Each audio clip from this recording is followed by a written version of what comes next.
Today I'm speaking to you an educational talk about evaluations. Because evaluations is a really important part of Toastmasters. Not only are we here to practice speaking and giving presentations, but we are also here to listen to each other and give feedback. The act of giving feedback is a really important skill that you can learn.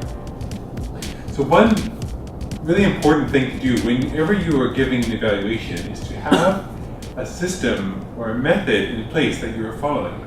Now I'll introduce one method is what I saw, what I felt, and what I heard. That's one method you can use to structure your evaluations. In this case, you will have three main points.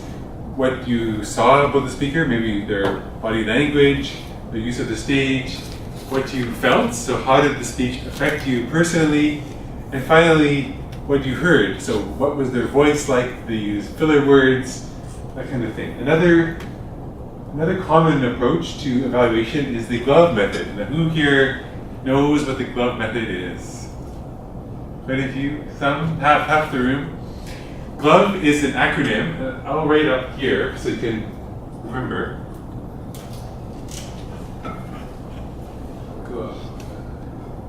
G is for gestures. I'll go into more detail soon. L is for language, yes. O is for organization.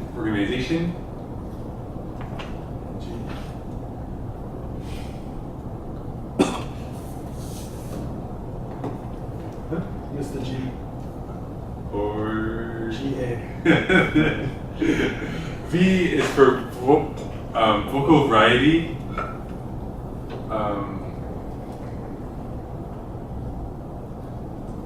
Or the voice. And E is for enthusiasm or eye contact.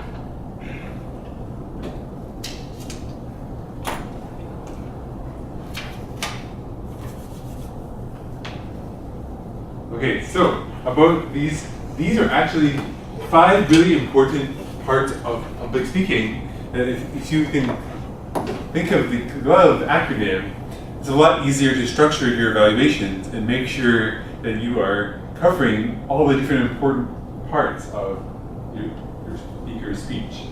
So if they have gestures, look for gestures that are relaxed and open and effective.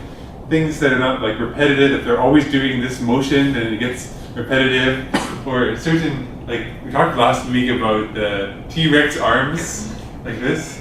So look at gestures. Try to also look out for the thumb. If you see our CEO, Bill McDermott, or any senior executives, they're using their thumb up gesture a lot. They're gesturing with thumb like this, thumb like that. So if you want a powerful speaker, keep your thumbs up.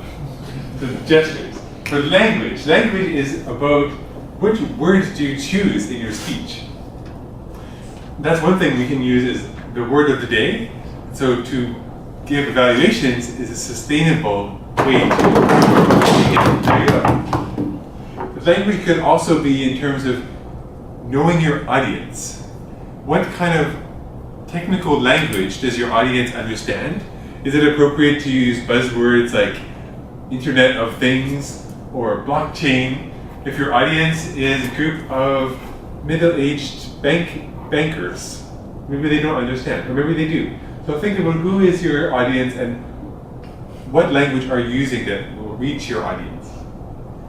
Organization-wise, it's important to have 3 main points to your speech. That's one possible structure. And that way it's a lot easier to follow. There's been studies shown that people can only remember 3 things in about 10 minutes. So if you go more than three main points, people may start forgetting what your first point was. Organization can also be in terms of telling a story, and that or chronological order of some story. So that's one thing to look out for.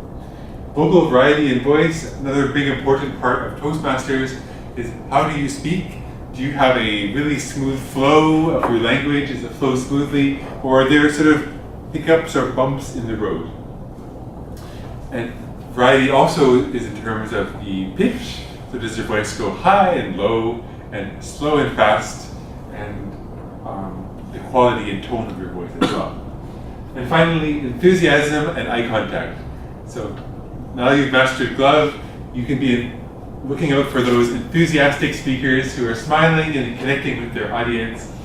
Or if they have good eye contact, that's one thing that's really important, is to actually look at the people you're speaking to when you're speaking.